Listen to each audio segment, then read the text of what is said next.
dimuliakan Allah Subhanahu wa taala, salah satu nikmat yang Allah Subhanahu wa taala anugerahkan kepada kita adalah Allah Subhanahu wa taala mensyariatkan kepada kita banyak ibadah, bukan hanya yang wajib tapi juga yang sunnah. Tentu ada perbedaan antara salat wajib dan juga salat sunnah, tapi bukan ini yang kita akan jelaskan. Kita akan fokus kepada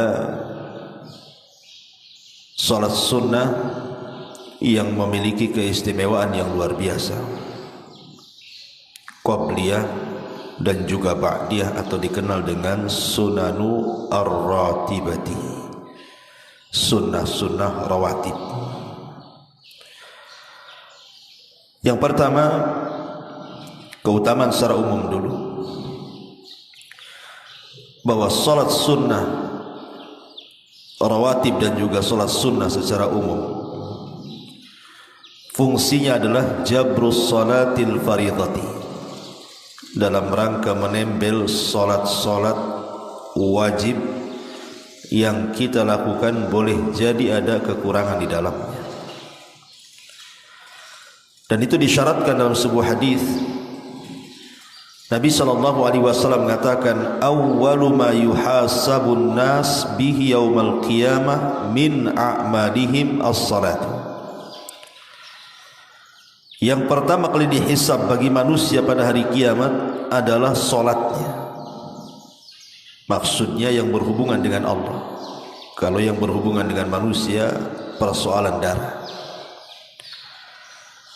Yaqulu Rabbuna Azza wa Jal, maka berfirman Rabb kita Azza wa Jal li malaikatihi, kepada para malaikatnya, wa huwa a'lam, sementara Allah sebenarnya sudah tahu.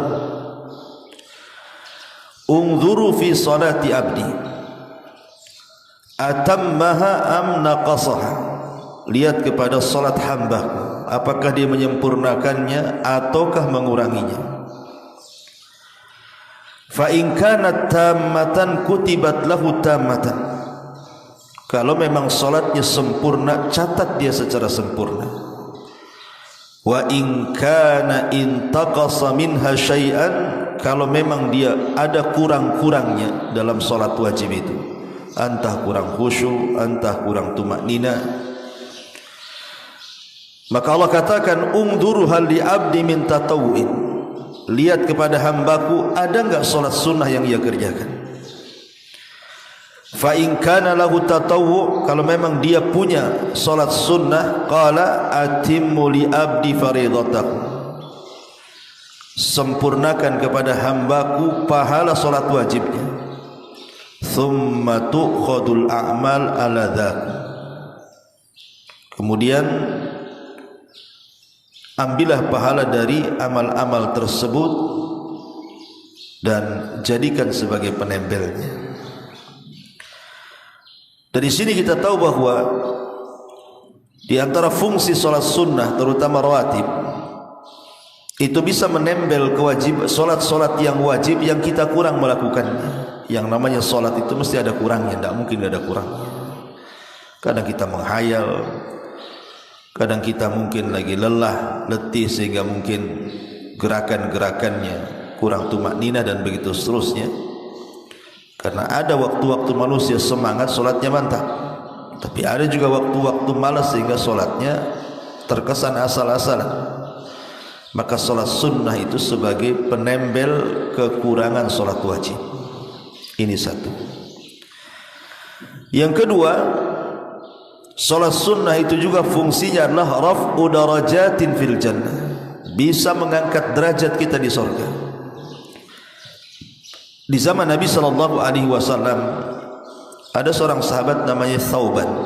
Thauban ini pembantu Nabi SAW. Kata Thauban maula Nabi SAW,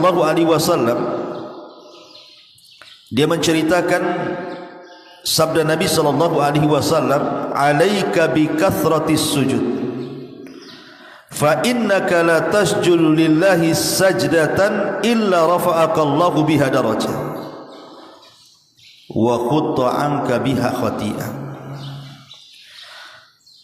Kata Nabi SAW, perbanyaklah kalian sujud, Karena tidaklah seseorang melakukan sujud karena Allah sekali sujud saja, maka Allah akan mengangkat derajatnya dan Allah akan hapuskan dengannya kesalahan-kesalahannya. Artinya ketika kita memperbanyak solat sunnah, hakikatnya memperbanyak sujud. Karena di dalam solat itu mesti ada sujudnya. Dan setiap rakaat pasti ada sujudnya. Bahkan gerakan sujud itu terbanyak karena 2 kali sujud. Dan disitulah doa kita dengan Allah sangat mustajab, karena kedekatan seorang hamba saat solat dengan Allah itu di waktu sujudnya. Ini yang kedua. Kemudian yang ketiga, diharamkan jasadnya dari api neraka. Tahrimul jasadi 'alan nar. Dan itu berdasarkan hadis Abi Dawud. Nabi sallallahu alaihi wasallam mengatakan, man hafadha ala 4 raka'atin qabla zuhri wa 4 ba'daha hurima 'alan nar. Barang siapa yang menjaga 4 rakaat sebelum zuhur atau 4 rakaat setelah zuhur, maka diharamkan padanya api neraka. Hadis ini disahihkan oleh Syekh Nasiruddin Al-Albani rahimahullahu taala. Dari sini ada faedah bahwa solat-solat sunnah itu bisa menjaga kita dan Allah haramkan jasad kita tersentuh api neraka. Kemudian juga yang nomor 4, bana lahu baitun fil jannah. Bunya lahu baitun fil jannah, akan dibangunkan padanya rumah di surga. Dan itu berdasarkan hadis Aisyah radhiyallahu anha. Nabi SAW mengatakan, man thabara ala thintai asyrata rak'atan minas sunnati banallahu lahu baitan fil jannah. Kata Nabi SAW, barang siapa yang menjaga 12 rakaat dari solat sunnah, Allah akan bangunkan baginya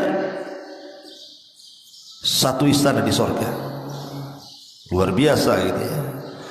Artinya kalau setiap hari kita jaga 12 rakaat ini, berarti setiap hari akan dibangunkan istana di surga. Inilah keajaiban solat sunnah. Ini yang keempat. Kemudian yang kelima,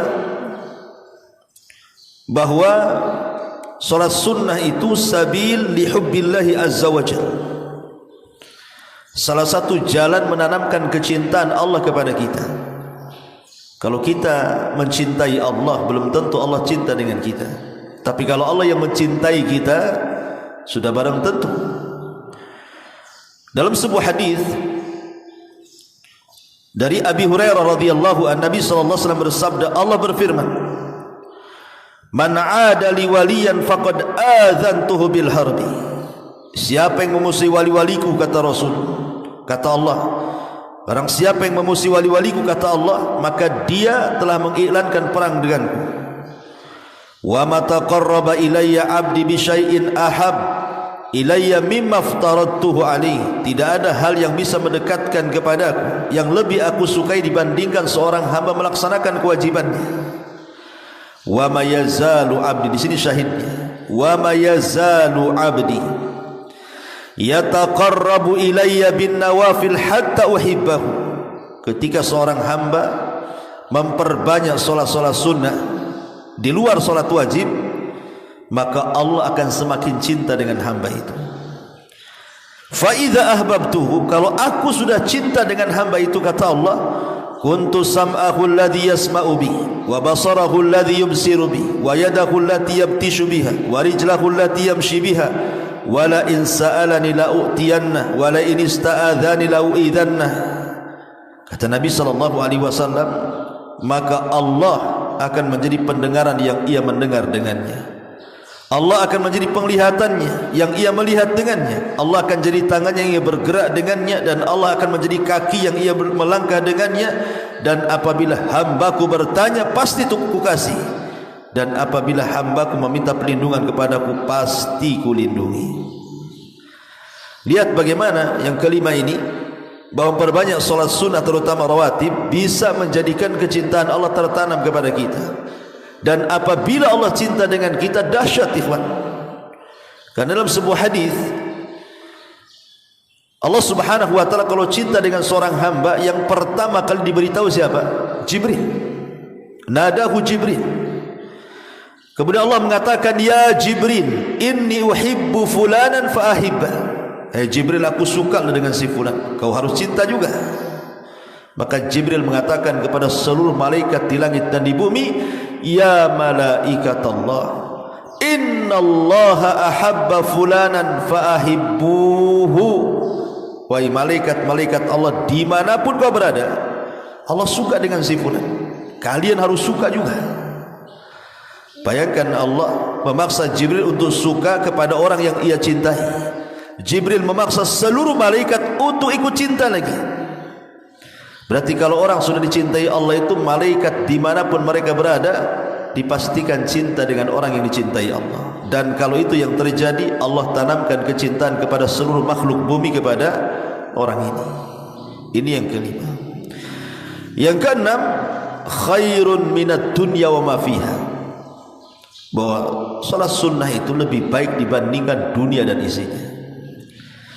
Ketika Nabi SAW bicara soal salat 2 rakaat fajar, apa kata Rasul? Rakaatul fajri khairun minad dunya wa ma fiha. 2 rakaat fajar itu lebih baik daripada dunia dan isinya. Antum punya 1 hektar di Beliung saja dah senang, ya. Apalagi 1 dunia pula milik kita, sertifikatnya atas nama kita. Siapa yang tidak senang? Tapi 2 rakaat fajar lebih baik dibandingkan itu semua. Dan yang terakhir, bahwa salat sunnah adalah bentuk munajatullahi azza wa jalla. Kita sedang bermunajat, berdialog, berhadapan dengan Allah Subhanahu wa taala. Ada seorang anak kecil di zaman Rasul namanya Rabi'ah ibn Ka'ab al-Asrami. Anak kecil belum balik. Rabi'ah ibn Ka'ab al-Aslami ini suka menolong Rasul tengah malam. Jadi jarang tidur, dia tidurnya sebentar. Karena khawatir Rasul bangun tengah malam butuh air wudu, menyiapkan siwak, menyiapkan sendal gitu ya. Jadi anak ini tidurnya itu dekat-dekat dengan Nabi aja. Jadi satu hari Rasulullah SAW melihat anak ini baik karena selalu membantu Rasul terutama di malam hari. Maka Rasul ingin membalas jasa Rabi'ah ibn Ka'ab al-Aslami ini. Kata Rasulullah, wahai Rabi'ah, mintalah sesuatu, salni, mintalah kepadaku sesuatu, u'tiku, akan kasih. Tetapi Rabi'ah diam sampai dia mengatakan, as'aluka murafaqataka fil jannah. Aku hanya meminta kepadamu ya Rabb, jadikan aku temanmu di surga. Anak kecil ngomong begitu, kawan. Kalau anak kecil zaman sekarang kau minta apa? Samsung, gitu ya, iPhone, iPad. Tapi anak kecil di zaman itu minta surga pula. Tidak cukup minta surga, minta jadi teman Nabi pula di surga. Tapi Rasul tidak menolak. Tapi Rasul mensyaratkan, kalau begitu ya Rabi'ah, a'inni ala nafsika bi kathratis sujud. Kalau begitu, tolong bantu aku untuk supaya engkau mendapatkannya, perbanyak sujud, perbanyak salat sunnah. Lihat bagaimana Nabi SAW menganjurkan kepada Rabi'ah ibn Ka'ab al-Aslami suruh banyak-banyak salat. Karena salat adalah munajat, permintaan apapun kita dengan Allah kalau kita panjatkan saat salat itu mustajab, terutama saat sujud. Tapi sekali lagi jangan dihususkan sujud. Kadang ada orang yang melambatkan sujud terakhir, sementara sujud awal-awal main cepat saja. Alasannya apa? Karena sujud terakhir itu untuk doa, tidak ada contohnya. Kalau mau lama semuanya lamakan. Mulai rakaat pertama ada sujudnya, lamakan di situ juga. Rakaat kedua juga sama. Tidak boleh mengkhususkan doa sujud itu di akhir sujud. Ya. Jadi semua sujud kalau bisa kita doa di situ. Enggak masalah diulang-ulang. Rasul itu kalau minta sesuatu kepada Allah 3 kali dia mintanya, paling sedikit gitu ya. Inilah diantara secara umum keutamaan salat sunnah, wabil khusus salat rawatib. Baik, kita akan khususkan pembahasan kepada salat-salat sunnah rawatib. Ma'asyiral muslimin yang dimuliakan Allah Subhanahu wa taala, dari Abdullah ibn Syaqiq radhiyallahu anhu, dia mengatakan, Sa'altu Aisyah an salati Rasulillah sallallahu alaihi wasallam minat tatawwu. Kata Abdullah ibn Syaqiq, aku bertanya kepada Aisyah tentang salatnya Rasul, dari salat sunnah yang dilakukan Rasul. Maka Aisyah radhiyallahu anha mengatakan, kana yusalli qabla dhuhri arba'an fi baiti. Dia kadang salat sebelum zuhur 4 rakaat di rumahku. Thumma yakhruju fayusalli bin nas, kemudian keluar, kemudian salat dengan manusia. Thumma yarji ila baiti, kemudian pulang lagi ke rumahku. Fayusalli rak'ataini, dia pun salat 2 rakaat. Wa kana yusalli bin nas al maghrib, kemudian dia salat bersama manusia salat maghrib. Thumma yarji, kemudian dia balik ila baiti, ke rumahku. Fayusalli rak'ataini, kemudian salat 2 rakaat. Wa kana yusalli bihimul isya, kemudian dia salat isya bersama manusia. Thumma yadkhul, kemudian masuk baiti, ke rumahku. Fayusalli rak'ataini, dia pun salat 2 rakaat. Wa kana yusalli minal laili 9 raka'atin fihinna witri. Kadang-kadang beliau salat malam 9 rakaat yang ada witirnya di situ. Wa kana yusalli lailan tawilan qa'iman. Beliau salat malam berdiri dengan sangat lama. Kemudian fa idza qara'a wa huwa qa'im raka'a wa sajada wa huwa qa'im. Apabila dia membaca, dia berdiri, kemudian ruku, kemudian sujud, kemudian dia berdiri, sampai seterusnya, sampai kepada thumma yakhruju fayusalli bin nas salatal fajr. Wa kana idza tala al fajru shalla rak'ataini. Kalau terbit fajar dia salat 2 rakaat. Kemudian keluar salat bersama manusia salat fajar. Dari sini kita tahu rawatib ini 4 rakaat sebelum zuhur. Kemudian 2 rakaat setelah zuhur. Kemudian 2 rakaat setelah maghrib. Berarti sudah 8 ya. Kemudian 2 rakaat sebelum fajar, berarti 10. Dalam hadis Aisyah radhiyallahu anha 10. Kemudian juga dari Nafi, dari Abdullah bin Umar radhiyallahu anhu, anna Rasulullah sallallahu alaihi wasallam kana yusalli qabla dhuhri rak'ataini. Kata Abdullah bin Umar, Rasul itu salat 2 rakaat sebelum zuhur. Kemudian wa ba'da rak'ataini, kemudian setelah zuhur 2 rakaat.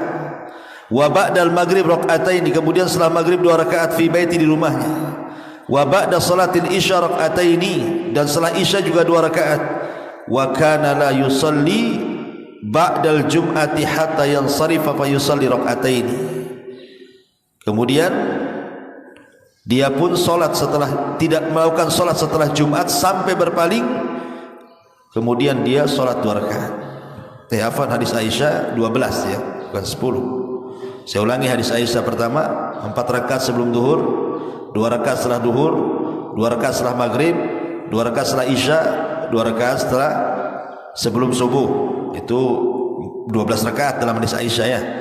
Dalam hadis Ibnu Umar ini dijelaskan 2 rakaat sebelum zuhur 2, 2 rakaat setelah zuhur 4, 2 rakaat setelah isya 6. Kemudian beliau di sholat Jumat tidak sholat di masjid, tetapi pulang kemudian sholat di rumah 2 rakaat. Kemudian juga hadis dari Aisyah yang lainnya, anna Nabiy sallallahu alaihi wasallam kana la yada arba'an qabla dhuhri wa rak'atain qabla salatil ghada. Beliau tidak pernah meninggalkan 4 rakaat sebelum zuhur dan 2 rakaat sebelum subuh, arti alias 2 rakaat fajar. Ma'asyiral muslimin yang dimuliakan Allah Subhanahu wa taala, maka dari sini ada perselisihan para ulama tentang salat sunnah rawatib itu 10 rakaat atau 12 rakaat. Di mana letak perselisihannya? Di salat sunnah sebelum zuhur. Ada 2 rakaat, ada 4 rakaat, gitu maksudnya ya. Yang mengatakan sebelum zuhur 4 rakaat berarti jumlah rawatib 12 rakaat. Bagi yang berpendapat sebelum zuhur 2 rakaat berarti salat rawatib itu 10 rakaat, gitu maksudnya.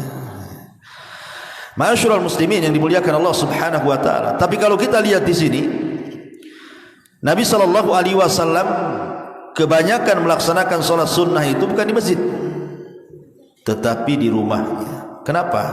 Alasannya satu, hadis dari Zaid ibn Thabit, dia mengatakan Rasulullah SAW bersabda, sallu ayyuhan nas fi buyutikum fa inna afdala salatil mar'i fi baitihi illa salatal maktubah. Kata Rasul, salatlah kalian wahai manusia di rumah-rumah kalian, maksudnya salat sunnah, karena seutama-utama salatnya seseorang di rumahnya kecuali salat wajib di masjid.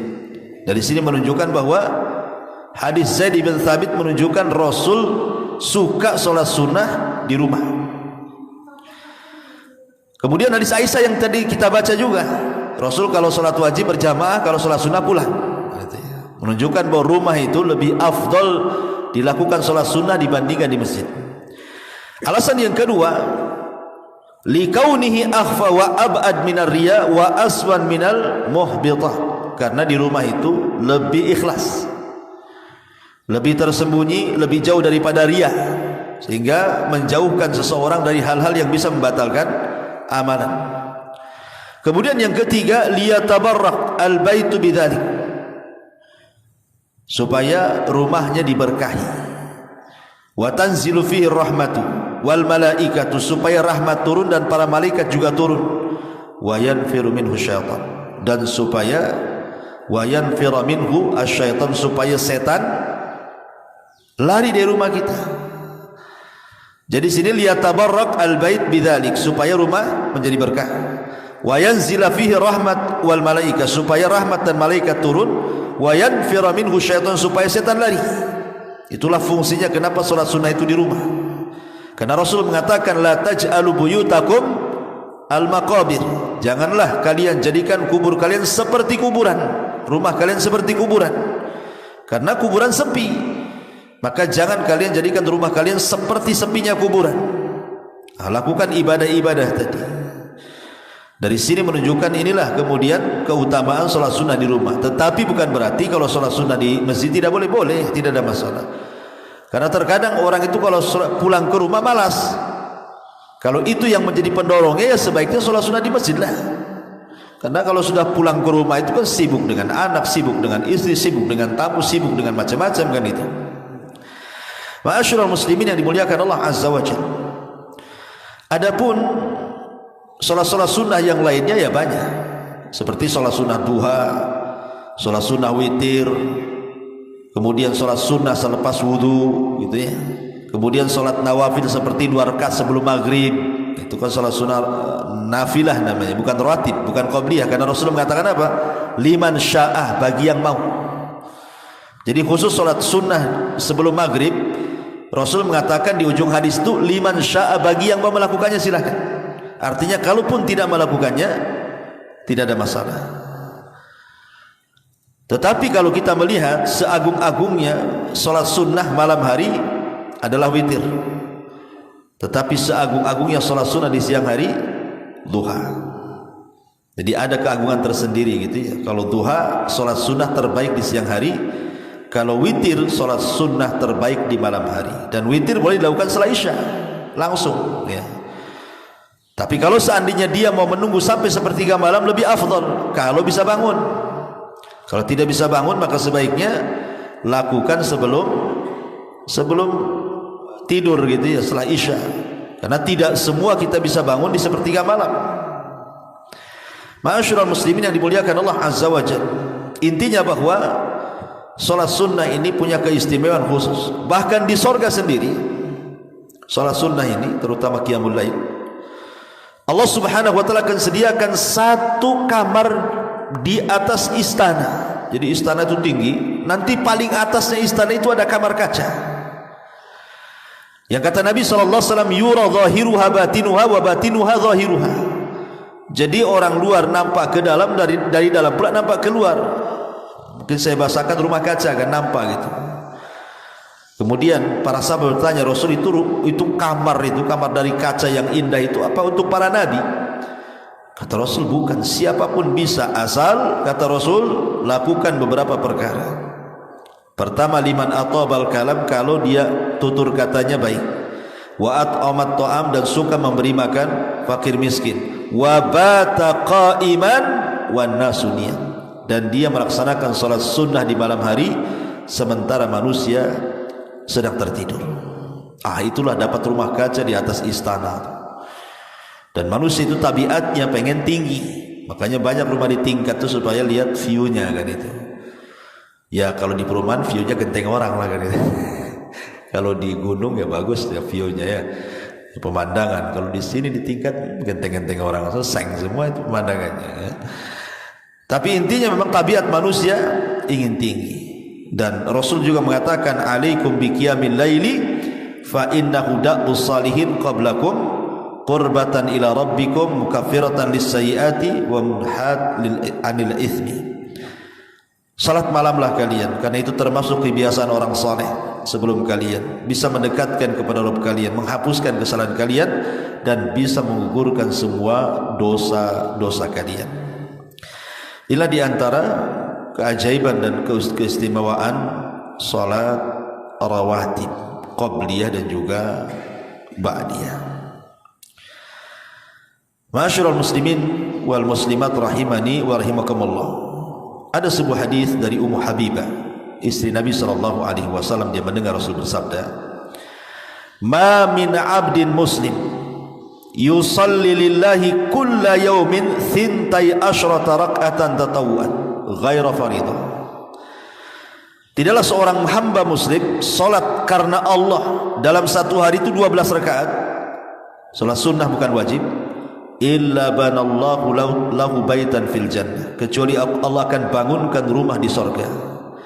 Au illa bunya lahu baitun fil jannah, atau akan dibangunkan baginya istana di sorga. Qala Habibah, apa kata Habibah? Maka setelah itu aku tidak pernah meninggalkan solat 12 rakaat ini. Setelah mendengar hadis ini dari Nabi, dia tidak pernah meninggalkannya. Kenapa? Karena ingin mendapatkan rumah di surga. Kemudian juga dalam riwayat yang lain dari Aisyah radhiyallahu anha, dalam riwayat Ummu Habibah yang lainnya, man shalla fi yaumin wa lailatin thintai asyrata rak'atan bunya lahu baitun fil jannah. Barang siapa yang salat dalam satu hari satu malam itu 12 rakaat, maka akan dibangunkan istana di surga. Kemudian beliau rinci, arba'an qabla zuhri, 4 rakaat sebelum zuhur, wa rak'atain ba'daha, 2 rakaat setelah zuhur, wa rak'ataini ba'dal maghrib, kemudian 2 rakaat setelah maghrib, wa rak'ataini ba'dal isya, kemudian 2 rakaat setelah isya, wa rak'ataini qabla salatil fajri, dan 2 rakaat sebelum salat fajar. Ini yang berpendapat salat rawatib 12 rakaat gitu ya. Tapi kalau yang mengatakan 10 rakaat berarti menjadikan sebelum zuhur 2 rakaat gitu saja ya. Tetapi ikhwatu fillah muliakan Allah azza wa jalla, sebagai catatan saja bahwa Rasul melaksanakan rawatib itu ketika mukim saja. Kalau safar Rasul tidak pernah melakukannya. Ingat, salat rawatib itu dilakukan saat mukim. Antum di sini, kalau antum safar ke kampung kemana, Rasul tidak pernah melakukan salat rawatib ketika kondisi safar, kecuali 1, 2 rakaat sebelum fajar. Itu yang didawamkan Rasul, baik ketika mukim ataupun ketika safar. Kenapa? Karena li'idhami ajr, karena besarnya pahala 2 rakaat fajar itu. Makanya Rasul tidak pernah meninggalkan. Tapi rawatib yang lain Rasul tidak pernah melakukan ketika safar. Jadi ketika safar itu sholat-sholat sunnah saja yang dilakukan, duha, witir, sholat malam, sholat sunnah wudu, tahiyatul masjid, itu tidak masalah. Tapi khusus rawatib Rasul tidak melakukan ketika safar, kecuali 2 rakaat subuh ya. Ini diantara faedah yang disebutkan oleh para ulama. Wallahu a'lam bishawab. Subhanaka bihamdika asyhadu an la ilaha illa anta astaghfiruka wa atubu ilaik. Allahu ta'ala. Assalamualaikum warahmatullahi wabarakatuh.